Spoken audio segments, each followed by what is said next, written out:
E outra conclusão positiva do IMF, trata o desemprego, quando nós pensamos, também chega na conclusão que essa aqui está bajando. Durante a pandemia, ela pica na 8,8%, para 2022 está na 6,6%, e segundo o último análise, essa aqui está bajando aún mais.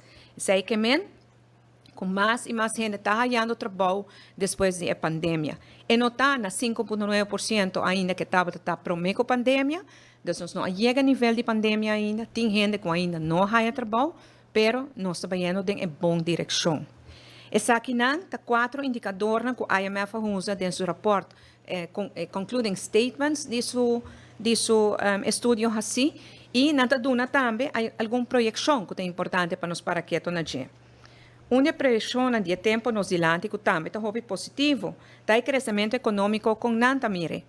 Outro país está lutando para ter pouco crescimento econômico, mas na Aruba, nanta mira que para 2023 nós temos crescimento econômico de 2,3% ainda, e depois que nós lo sigue, tem cada ano de novo crescimento econômico de 1,1%. Nos meta como governo sempre, isso que está prometido a pandemia acaba, para nós temos crescimento econômico cada ano de 1%, e agora que nós estamos com o IMF está confirmar isso aqui, pois se passo na nossa turma, está também para nos segurar que no futuro Aruba tem crescimento econômico.